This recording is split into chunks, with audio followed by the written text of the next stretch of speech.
4,000년 묵은 미스터리. 피라미드는 어떻게 지어졌을까요? 돌을 운반하는데 코끼리나 수레를 사용했을까요? 아니면 외계인의 도움을 받았을까요? 온갖 이론이 난무했지만 과학자들이 마침내 해답을 찾은 것 같습니다. 그록 AI는 기자의 피라미드를 둘러싼 모든 기록된 이상 현상들을 분석했습니다. 공학 데이터, 지질 조사, 천문학적 정렬, 도구 자국 등 모든 것을 종합해 분석한 결과는 누구도 예상하지 못했던 것이었습니다. 하지만 그 결과 중 하나를 바로 살펴보겠습니다. 대피라미드의 밑면은 230m에 걸쳐 2.1cm 이내의 오차로 수평이 맞춰져 있는데, 이는 현대 고층 건물 건축 기준에서 요구하는 정밀도보다 10배나 더 높은 수치입니다. 제도권 고고학의 필터를 거치지 않고 공학 데이터를 종합해보면 그 어떤 자격을 갖춘 고고학자도 감히 공개적으로 말하지 못했던 결론이 나옵니다. 만약 그 분석이 옳다면 공식적인 설명에는 단순히 공백이 있는 것이 아닙니다. 100년이 넘는 세월 동안 잘못된 것이었던 것입니다. 자, 측정 결과가 우리에게 던지게 하는 질문은 바로 이것입니다. 도대체 어떤 문명이 이런 건축물을 지을 수 있었을까요? 그리고 왜 모든 답은 우리가 결코 가고자 하지 않을 곳으로 향하는 걸까요? 불가능한 기념물. 4,000년이 넘는 세월 동안 기자의 피라미드는 고대 문명의 기술적 능력이라는 모든 논리적 기준에 비추어 볼 때 결코 존재해서는 안 될 기념물로 서 있었습니다. 쿠프 대피라미드는 각각 2톤에서 15톤에 달하는 약 230만 개의 돌 블록으로 이루어져 있으며, 이 블록들은 1mm 미만의 정밀도로 맞춰져 있습니다. 이집트 하늘 높이 481피트, 약 147m에 달하는 이 구조물은 진북을 기준으로 삼 분각의 정확도로 정렬되어 있습니다. 거의 4,000년 동안 그것은 지구상에서 가장 높은 인공 구조물이었습니다. 14세기가 되어서야 비로소 그보다 더 높은 구조물이 세워졌습니다. 공식적인 이야기는 간단합니다. 이것은 기원전 2600년경으로 거슬러 올라가는 가장 중요한 상형 문자입니다. 이집트 파라오들은 기원전 2560년경 구리 도구, 나무 썰매, 경사로, 그리고 대규모의 조직적인 노동력을 이용하여 피라미드 건설을 명령했습니다. 고고학자들은 상형 문자 기록, 노동자 마을, 그리고 도구 자국을 통해 청동기 시대 이집트인들이 확고한 의지, 조직력, 그리고 수세기에 걸쳐 축적된 지식을 바탕으로 이러한 건축물을 완성했음을 증명한다고 주장합니다. 하지만 이 설명에는 문제가 있습니다. 증거를 자세히 살펴볼수록 이 문제를 무시하기는 더욱 어려워집니다. 피라미드 건설에서 보이는 정교함은 청동기 시대 기술로는 달성할 수 없는 수준입니다. 피라미드 크기에 담긴 수학적 관계는 수천 년이 지나서야 공식적으로 기술될 수 있었던 지식을 암시합니다. 그리고 수톤에 달하는 돌을 밀리미터 단위의 정확도로 옮기고 들어 올리고 배치하는 데 필요한 건축 기술은 100년이 넘는 집중적인 고고학적 조사에도 불구하고 여전히 설명되지 않고 있습니다. 아마도 역사상 가장 미스터리한 도난 사건일 것입니다. 그록 AI가 기자의 고원을 둘러싼 모든 엔지니어링 데이터, 지질학적 발견, 그리고 기록된 이상, 현상들을 종합했을 때 그 결과는 해결책이 아니었습니다. 그것은 공식적인 설명으로는 설명할 수 없는 모든 것을 보여주는 지도였습니다. 이 종합 분석을 통해 개별 연구자들이 수십 년 동안 각자 따로 기록해왔던 패턴들이 드러났습니다. 정밀한 수치, 수학적 비율, 지질학적 모순, 도구 흔적, 그리고 이 모든 증거들을 나란히 배치하여 그 누적된 무게를 무시할 수 없게 만들었습니다. 이것이 바로 그 증거들이 실제로 말하는 바입니다. 정밀도 문제. 피라미드 밑면은 230m에 걸쳐 2.1cm 이내의 오차로 수평이 맞춰져 있습니다. 이는 완벽한 수평에서 약 9%의 오차 범위 내에 있는 수평 맞추기 정밀도를 의미합니다. 비교하자면 현대 대형 건축물 건축 기준은 일반적으로 10피트, 약 3m, 길이에서 최대 1분의 8인치, 약 3mm의 오차를 허용합니다. 이는 대략 0.1%에 해당합니다. 대피라미드는 현대 건축 기준에서 요구하는 것보다 10배나 더 정밀하게 지어졌는데, 이는 작업자들이 나무 직각자, 추, 그리고 수로를 사용하여 달성했다고 전해집니다. 이러한 공학적 기록은 명백합니다. 230m에 달하는 넓은 면적에 걸쳐 이처럼 평탄한 지형을 구현하려면 멀리서도 1cm 미만의 미세한 차이까지 측정할 수 있는 정밀 측정 장비가 필요하거나 실시간으로 그 규모의 정밀도를 검증할 수 있는 건설 방법이 필요합니다. 하지만 현재까지 확보된 도구로는 이러한 정밀성을 입증할 수 없었습니다. 따라서 고고학적 관점에서는 이러한 평탄함이 건설자들의 소행이라고 볼 수 있습니다. 이러한 정밀도는 고고학적 기록에서 발견되는 어떤 것보다 훨씬 정교한 측정 기술이 사용되었거나 수백 미터에 걸쳐 동시에 밀리미터 단위의 정확도를 달성하고 검증할 수 있는 건축 방법이 사용되었음을 시사합니다. 진북을 향한 정렬은 이러한 문제를 더욱 복잡하게 만듭니다. 피라미드의 측면은 동서남북 방향을 불과 0.3도, 약 3분각의 오차 범위 내에서 정확하게 정렬하고 있습니다. 현대 측량사들은 전자식 측량기, GPS 수신기, 그리고 정밀한 천문 관측 장비를 사용하여 이러한 정확도를 달성합니다. 제한된 고대의 모든 방법, 즉 극지방 별 관측, 그림자 추적, 항성 정렬 기법 등은 이론적으로 관측된 정확도를 얻을 수 있었을 것입니다.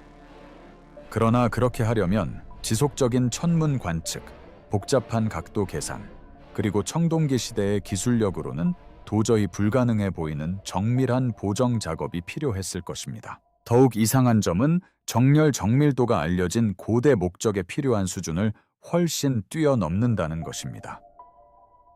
종교적 또는 의례적 방위 정렬에는 세 개의 홀을 중심으로 한 정밀한 정렬이 필요하지 않습니다.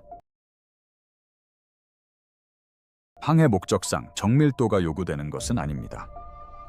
19세기 측량사인 W.E.M. 플린더스 패트리는 기자의 기념물에 대한 가장 엄격한 초기 측량을 1883년에 수행했으며, 그의 연구 결과에서 이 건축물의 정렬 정확도가 그가 파악할 수 있는 어떤 기능적 목적의 정밀도 요구 사항도 뛰어넘는다고 언급했습니다. 이 정밀도는 마치 건축가들이 어떤 요구 사항을 충족하기보다는 자신들의 능력을 과시하기 위해 존재하는 것처럼 그 자체를 위한 것으로 보입니다. 패트리의 측정 결과는 상대적으로 주목을 덜 받은 두 번째 특이점을 밝혀냈다. 피라미드 기저부의 안반에 새겨진 네 모서리 홈은 단순히 수평이 아니다. 이 홈들은 모서리돌을 특정 각도로 끼워 넣을 수 있도록 설계되었으며, 이를 통해 전체 면적에 걸쳐 기저부의 기하학적 구조를 소수점 이하 오차 범위 내에서 유지할 수 있다. 수공구와 유관 검사만으로 그 정도 각도 공차로 안반의 소켓 4개를 뚫는 것은 현대 엔지니어들이 레이저 유도 장비를 사용할 만한 정밀도 난제입니다. 소켓은 이미 뚫렸고 정밀도는 입증되었습니다. 그것이 어떻게 달성되었는지에 대한 설명은 없습니다. 기존 모델을 더욱 어렵게 만드는 세 번째 정밀도상의 이상 현상이 있습니다.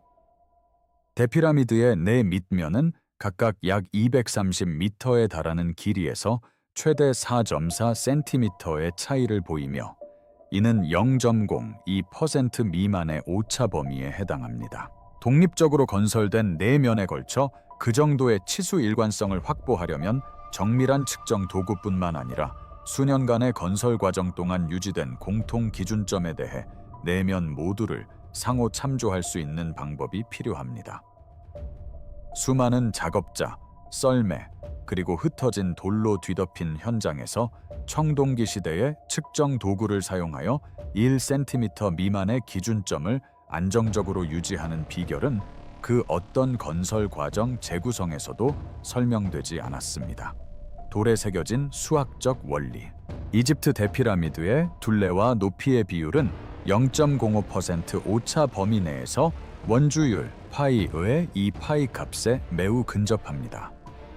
기존 고고학계에서는 이러한 관계가 우연의 일치이며 고대 이집트인들이 인체 비율에서 파생된 큐빗을 사용하여 측정했기 때문에 원주율과의 관계가 건축 방식에 의도치 않은 부산물로 나타났다고 주장합니다. 하지만 이러한 반론은 진지하게 고려해 볼 가치가 있습니다. 하지만 파이는 이 구조물에 기하하게 내재된 유일한 고급 수학 상수가 아닙니다. 피라미드의 크기는 높이, 밑변 길이, 경사각 사이의 관계에 황금비 파이를 담고 있습니다.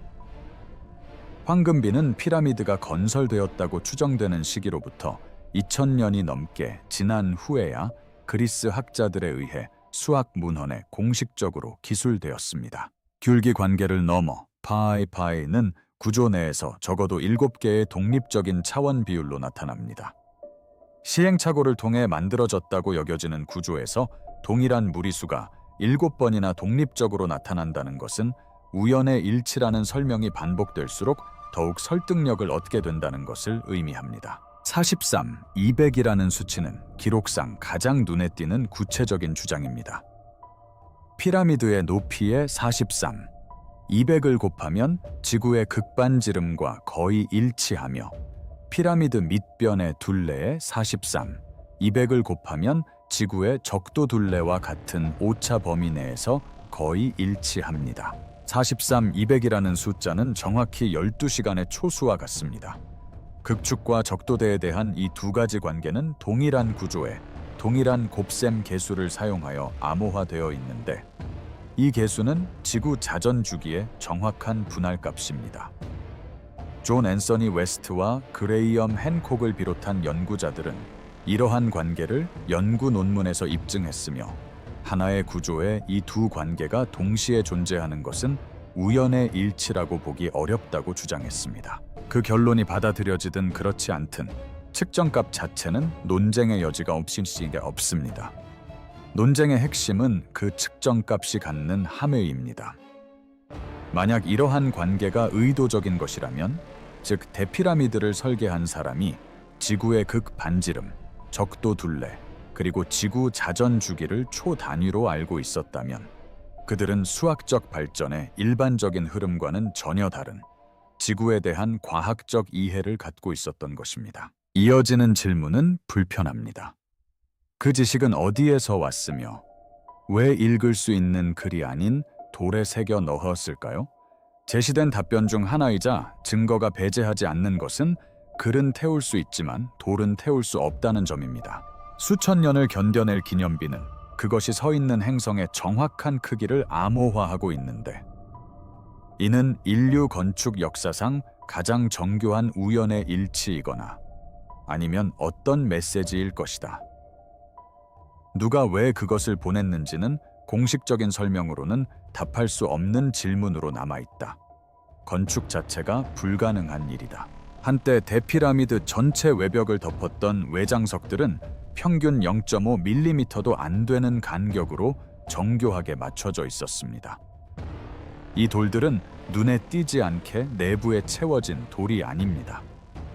현대 석공들이 다이아몬드날, 톱과 레이저 레벨을 사용하는 작업에서도 일상적으로 달성하기 어렵다고 묘사하는 정밀도로 맞춰진 마감된 외부 표면입니다. 이 돌들은 무른 재질이 아닌 석회암으로 만들어졌으며 13에이커에 달하는 구조물 전체에 걸쳐 수천 개가 규모에 맞게 다듬어지고 맞춰졌습니다. 엔지니어이자 기계공인 크리스토퍼 데어는 자신의 연구 논문에서 케이싱 스톤의 맞춤 정밀도를 기록했으며 돌 사이의 간격을 0.5mm로 유지하려면 접합면의 미세한 변화까지 감지할 수 있는 측정 도구가 필요하거나 절단, 테스트, 조정 과정을 반복하는 시행착오 방식이 필요하다고 지적했습니다. 사용된 돌의 양을 고려할 때 시행착오 방식은 제한된 건설 일정을 심각하게 단축시킬 것입니다. 계산이 맞지 않습니다. 왕의 방과 그 위의 완충실에 있는 화관감 블록들은 별개의 더 어려운 문제를 제기합니다. 각 블록의 무게는 최대 80톤에 달합니다. 이 돌들은 남쪽으로 800km 이상 떨어진 아스완에서 차해석되어 아직 완전히 확립되지 않은 방법으로 기자로 운반된 후 60m가 넘는 높이까지 들어 올려져 밀리미터 단위의 정밀도로 배치되었습니다. 왕의 방 천장 들보는 5m가 넘는 너비에 걸쳐 있으며 500년 동안 처지거나 부러지지 않고 그 위에 놓인 수백 톤의 돌을 지탱해 왔습니다. 이 방들의 하중 분산은 결코 우연이 아닙니다. 왕의 방 위쪽에 있는 하중 분산실 시스템에 대한 구조 분석 결과 화관감 보가 압축 응력을 방 천장에서 멀리 분산시켜 피라미드 본체로 전달하고 하중이 중앙에 집중되지 않도록 배치되어 있음을 알 수 있습니다. 이는 공학적인 접근 방식입니다. 하중을 받을 때 돌이 어떻게 파괴되는지, 응력 분포의 기하학적 구조를 어떻게 계산하는지, 그리고 그에 따라 재료를 어떻게 배치해야 하는지를 이해하는 것이 필요합니다. 그러한 이해는 구조 자체에 내재되어 있었다. 그것이 형식적인 이론의 형태였든, 건축가 세대를 거쳐 전승된 경험적 지식의 형태였든 결과는 동일하다. 왕의 방을 설계한 사람은 구조역학을 이해하고 있었던 것이다. 고고학적 기록은 그러한 이해가 어디에서 비롯되었는지 보여주지 않습니다. 대피라미드 이전에 점진적으로 규모가 커지고 정교해지는 일련의 구조물이 존재하여 이러한 능력이 발전했음을 입증하는 자료는 없습니다. 약 1세기 전에 건설된 조세르 피라미드는 비교적 단순한 공학적 복잡성을 가진 계단식 구조물입니다. 대피라미드는 명확한 발전 순서에 따라 건설된 것이 아닙니다. 오히려 기념비적인 건축물 건설 기록의 초기에 이미 완성된 형태로 나타납니다. 아무도 해결하지 못한 경사로 문제. 피라미드 건설에 대한 기존 설명은 경사로, 썰매, 롤러, 그리고 대규모의 조직적인 노동력을 필요로 합니다. 노동자들은 돌을 차해석하고 부지로 끌어올리고 경사로를 통해 위로 운반한 다음 지렛대 원리를 이용하고 신중하게 배치하여 피라미드 꼭대기까지 올렸습니다. 이 모델은 1세기 넘게 기본 설명으로 받아들여져 왔지만 모든 물리적 증거를 설명하는 형태로 완성된 적은 없습니다. 피라미드 꼭대기까지 직선 경사로를 10분의 1 정도의 완만한 경사로 건설하려면 경사로가 피라미드 기저부에서 1마일, 약 1.6km 이상 뻗어나가야 할 것입니다. 그 경사로에 사용된 자재의 양은 피라미드 자체의 부피를 초과할 것입니다. 외부를 감싸는 나선형 경사로라면 연결되는 모든 층의 석조 구조물에 흔적이 남았을 것입니다. 하지만 그러한 흔적은 발견되지 않았습니다. 내부 경사로 건설 방안이 제시되었지만 최상층 석조물의 배치 방식이나 경사로 자재에 대한 설명은 부족합니다. 거의 완성된 구조물 내부에서 완성된 석조물을 손상시키지 않고 진행된 이 문제는 지금까지 만족스러운 해답을 찾지 못한 난제입니다. 고대 문헌에서 묘사하는 20년의 건설 기간은 약 300개의 석재를 매일 20년 동안 끊임없이 쌓아야 한다는 것을 의미합니다. 이는 수십 톤에 달하는 돌 하나가 20년 동안 낮 시간 동안 매 2분마다 차해석, 운반, 그리고 정확한 위치에 놓인다는 것을 의미합니다. 하루 300개라는 수치는 대략적인 추정치가 아닙니다. 230만 개의 돌을 731의 작업일로 나눈 정확한 계산 결과입니다. 모든 경사로 모형, 모든 노동력 추산, 모든 물류 계획은 그 속도를 고려해야 합니다. 지금까지 기록된 실험 고고학 프로젝트 중 그 속도에 근접한 것조차 달성한 적이 없습니다. 고대 이집트 건축 방식을 어떤 규모로든 재현하려는 프로젝트들은 정밀도 요구 사항이 높아질수록 속도가 급격히 느려진다는 사실을 일관되게 발견했으며 실제 피라미드는 속도와 정밀도를 동시에 요구했습니다. 도구와 일치하지 않는 도구. 자국 크리스토퍼 던의 피라미드 화강암. 표면의 도구 자국 분석은 기존 건축 모델에 대한 가장 기술적으로 구체적인 도전 과제입니다. 정밀 가공 분야에서 수십 년 경력을 쌓은 제조 엔지니어인 던은 왕의 방과 그 안에 있는 석관 내부의 화관감 블록에 남겨진 물리적 자국을 조사하고 그 결과를 저서 기자 발전소에 발표했습니다. 왕의 방에 있는 화관감 석관에는 페트리 홈으로 알려진 원형 홈이 있는데, 페트리는 이 홈을 관형 구리 드릴과 연마 모래를 사용한 드릴링 작업의 결과로 추정했습니다. 더는 홈의 기하학적 형태를 분석하고 돌에 보존된 공구 경로를 바탕으로 드릴 회전당 절삭 깊이를 계산한 결과 모래 연마제를 사용한 구리 공구로는 물리적으로 달성할 수 없는 이송 속도와 압력을 나타내는 것을 알아냈습니다. 홈의 기하학적 형태에서 추론되는 절삭 속도는 다이아몬드 날이 달린 공구나 초음파 가공과 일치하는데, 이 두 가지 모두 청동기 시대 유물에서는 찾아볼 수 없습니다. 더는 또한 유적지의 다른 화관감 표면에 있는 직선 톱날 자국도 조사했습니다. 화관감에는 구리보다 단단한 석영이 포함되어 있습니다. 구리톱과 연마용 모래를 사용하여 실험적으로 절단해보면 석영을 가로지를 때 톱날이 휘어지는 것을 볼 수 있습니다. 더 단단한 물질이 더 부드러운 도구를 휘게 만드는 것입니다. 피라미드형 화관감에 남은 톱 자국은 휘어지지 않고 직선이며 깊이도 일정하고 석영 경계면에서도 휘어짐이 없습니다. 어떤 도구가 이러한 절단 작업을 했는지는 알 수 없지만 단단한 재료에 부딪혔을 때는 방향이 바뀌지 않았습니다. 피라미드 건설에 사용된 일부 돌에는 연마제가 있는 구리 및 청동 도구로 생긴 것으로 보이는 흔적이 남아 있습니다.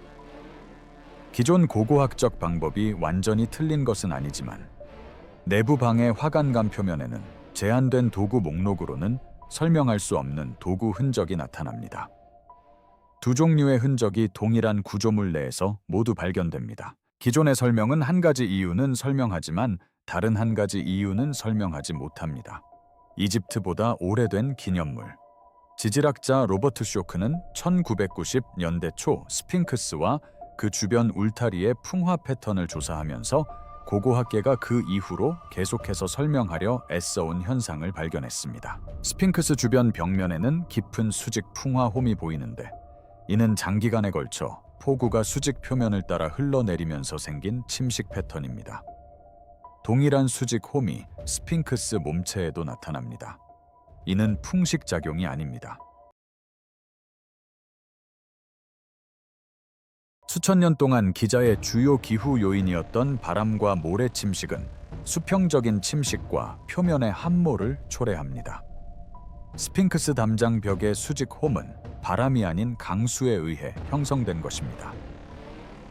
암석풍화 전문가인 보스턴 대학교의 지질학자 쇼크는 1992년 미국 지질학회 연례회의에서 이러한 분석 결과를 발표했습니다. 그의 결론은 석회암 외벽에서 관찰된 풍화 깊이에 도달하려면 수천 년에 걸쳐 상당한 간구에 노출되어야 한다는 것이었으며, 이는 스핑크스 외벽 건설 시기를 이집트 기념물 건설의 일반적인 연대기보다 앞선 스뷴한 기후 시대로 추정하게 한다.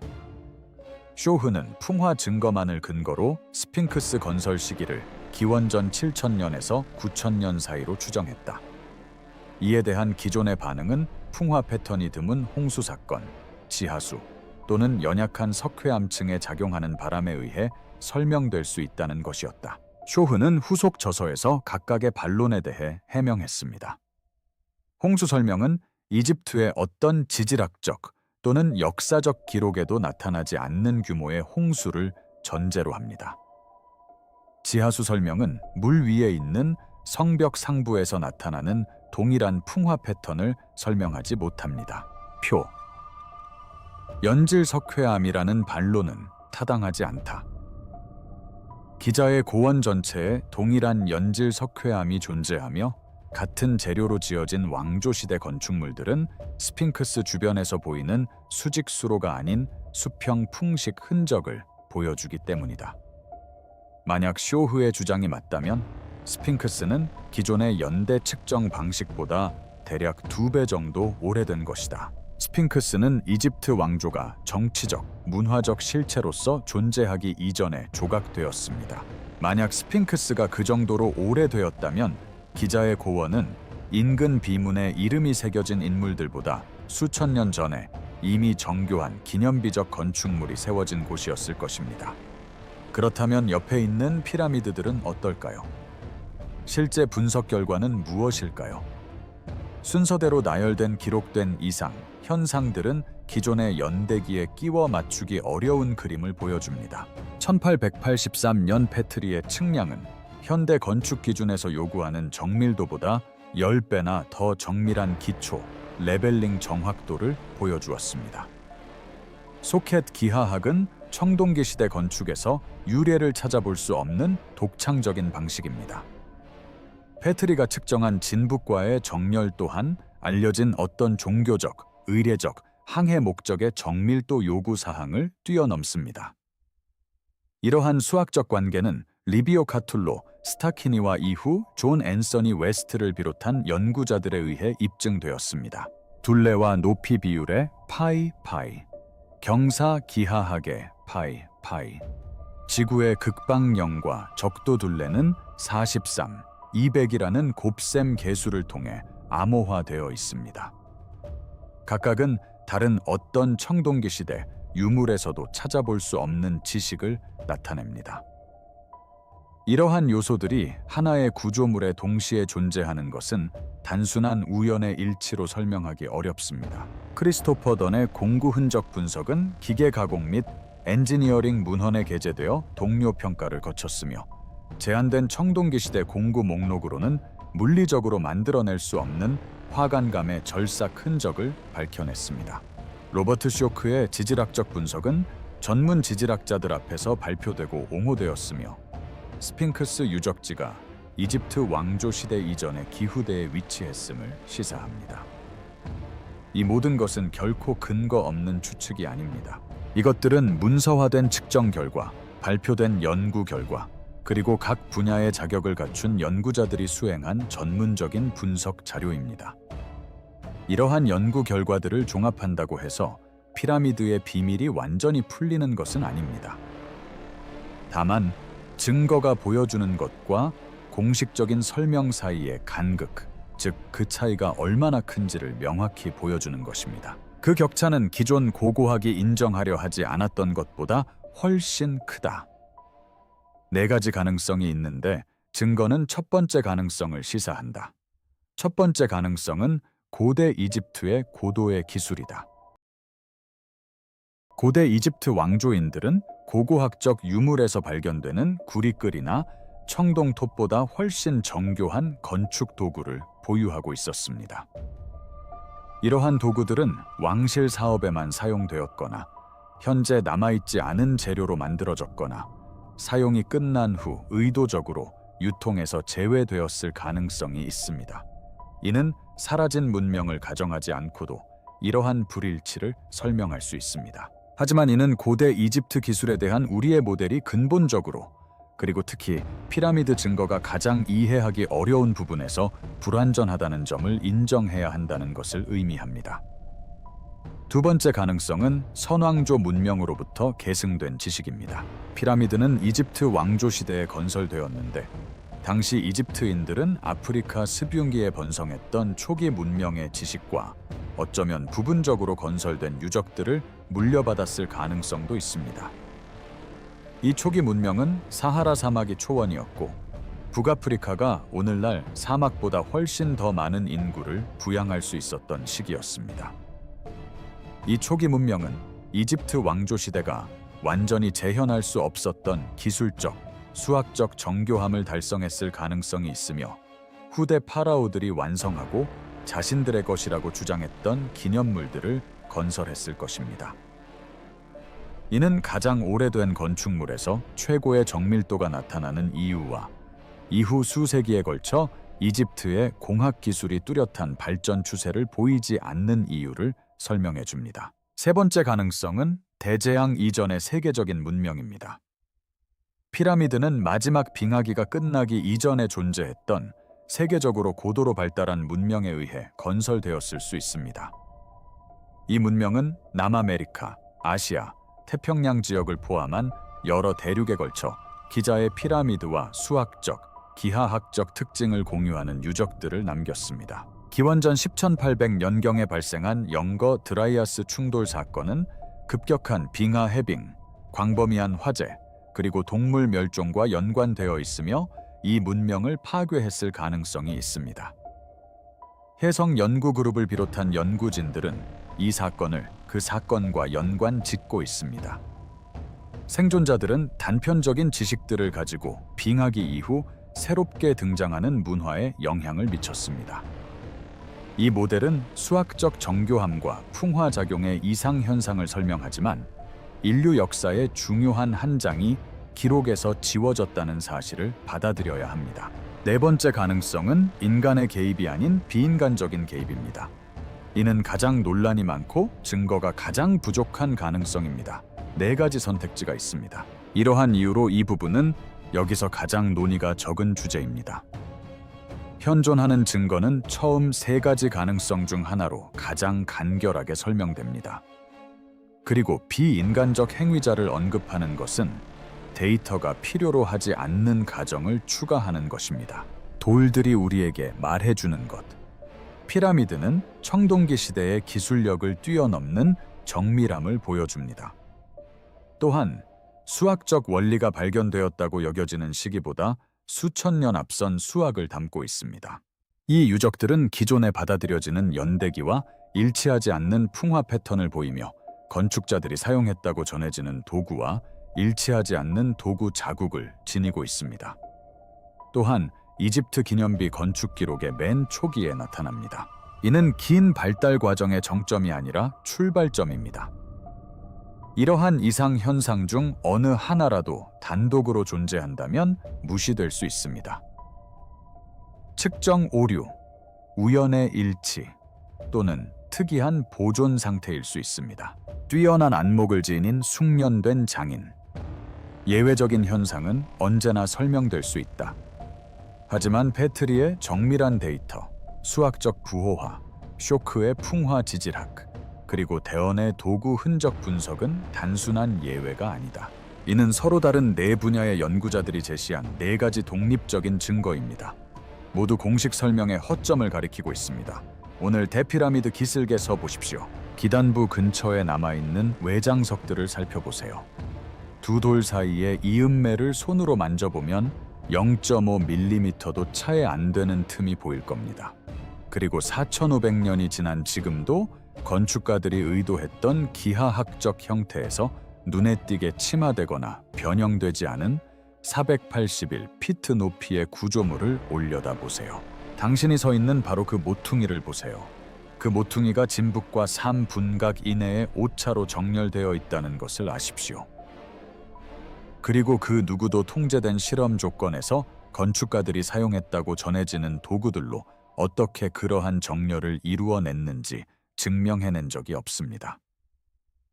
이 구조물의 실제 정체에 대한 증거는 100년이 넘도록 출판된 문헌에 고스란히 남아 있습니다. 측정되고 기록되고 동료 평가를 거치고 변명으로 일축되고 묵살되거나 단순히 무시되었습니다. 반증되어서가 아니라 그것을 받아들이려면 학계가 이미 합의한 많은 부분을 재검토해야 했기 때문입니다. 피라미드는 누가 건설했을까요? 한 세기에 걸친 조사와 모든 증거를 종합한 결과 솔직한 답은 다음과 같습니다. 우리는 모릅니다. 교과서에서 암시하는 것처럼 확신할 수는 없습니다. 다만 우리가 아는 것은 그것들을 만든 사람들이 공식적인 설명에는 없는 지식과 능력을 가지고 있었다는 것입니다. 그리고 그들이 남긴 구조물은 그 사실을 결코 간과할 수 없도록 설계되었다는 것입니다. 그 증거는 돌에 있습니다. 언제나 그랬듯이 말입니다.